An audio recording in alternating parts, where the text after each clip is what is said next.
공유 지분 관련 규정에 대해서 말씀드려보면 하나의 주택 또는 한 필지의 토지를 수인이 소유하고 있는 경우에는 원칙적으로 그 공유자 전원에게 1인의 조합원 지위만 부여됩니다. C와 D는 각 서울시 조례에서 정한 90제곱미터 이상의 토지 면적 요건을 충족합니다. 또 관리처분계획 기준일 현재 90제곱 이상의 토지를 소유하고 있으므로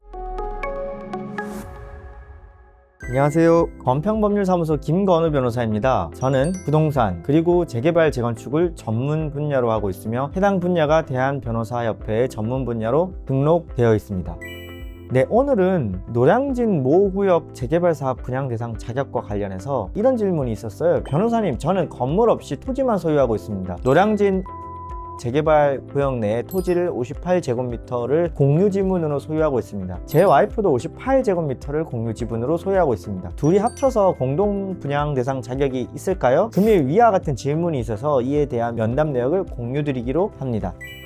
실제 사실관계를 조금 변형을 했는데 한번 말씀드려보면 대상 토지의 현재 공유자 및 지분에 대해서 말씀드려보면 A는 공유 지분으로 약 58제곱미터, B는 공유 지분으로 약 58제곱미터, C는 공유 지분으로 약 91제곱미터, D는 공유 지분으로 약 91제곱미터를 가지고 있고, 논의의 전제로 지분의 형태로 전속한 시점은 2003년 12월 30일 이전입니다. 해당 사업구역 내 사업진행 경과에 대해서 살펴보면 첫째는 2009년도 12월 10일자로 정비구역 지정이 된 구역이고요. 2017년 11월 10일에는 조합설립인가를 받았고 2023년 3월 7일에는 사업시행인가, 2025년 5월 현재는 분양신청 기간 중에 있습니다. 분양대상 자격 관련 법적 기준에 대해서 말씀을 드려보도록 하겠습니다. 도시정비법상 분양대상자 기준은 정비구역 내 토지 또는 건축물의 소유자를 조합원으로 인정하고 있습니다.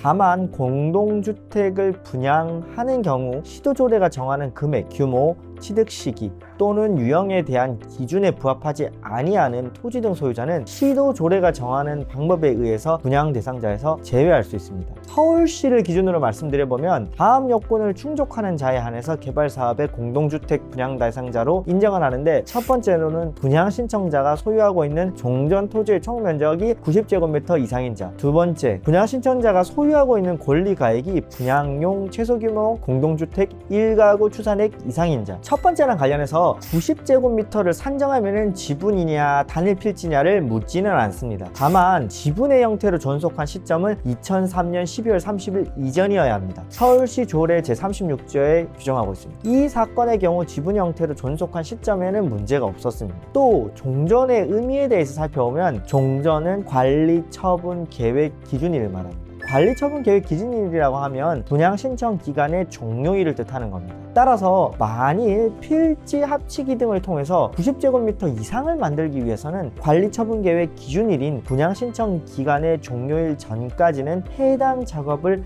완료하셔야 분양 대상자에 포함될 수가 있습니다. 공유 지분 관련 규정에 대해서 말씀드려보면 하나의 주택 또는 한 필지의 토지를 수인이 소유하고 있는 경우에는 원칙적으로 그 공유자 전원에게 1인의 조합원 지위만 부여됩니다. 다만 앞서 말씀드린 바와 같이 2003년 12월 30일 전부터 공유 지분으로 소유한 토지의 지분 면적이 90제곱미터 이상인 자는 1인의 분양 대상자로 볼 수가 있게 되는 것이지요.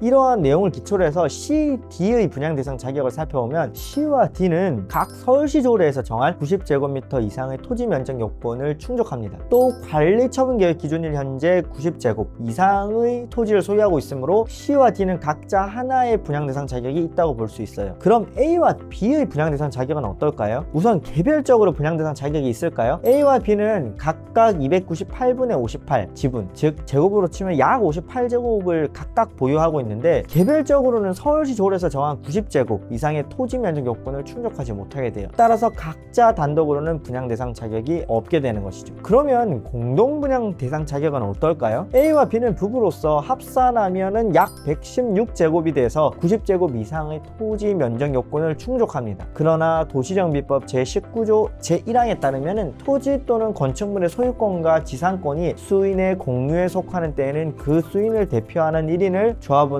본다라고 규정하고 있기 때문에, 따라서 A와 B는 두 사람을 합해서 하나의 분양 대상자로 볼 수가 있겠습니다. 이 경우 A와 B는 공동으로 하나의 분양권을 행사할 수 있게 되는 것이지요.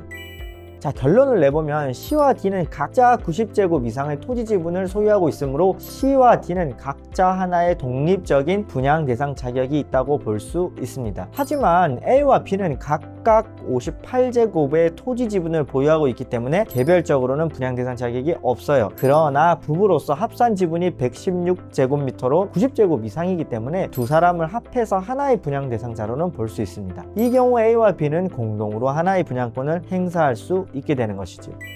유사한 경험을 하고 계실 경우에 본 내용이 도움이 되실 것으로 믿습니다. 세상에 똑같은 사례는 없습니다. 각자 처한 상황에 맞는 최적의 솔루션을 찾으실 필요성이 있겠고, 재개발 재건축 전문 변호사의 자문을 받아보시는 것은 시간과 비용을 크게 줄여주실 수 있습니다. 추가로 궁금증이 있으실 경우 언제든지 당법률사무소로 연락하여 주시기 바랍니다. 유튜브 구독과 좋아요 그리고 알림 설정까지 부탁드리며, 또 당법률사무소는 재개발 재건축과 관련한 다양한 논점들에 관해서 의뢰인들 도움이 될 만한 네이버 블로그를 운영하고 있으니 블로그에도 들어오셔서 좋은 정보들 많이 담아 가시면 좋겠습니다. 네, 이상입니다. 감사합니다.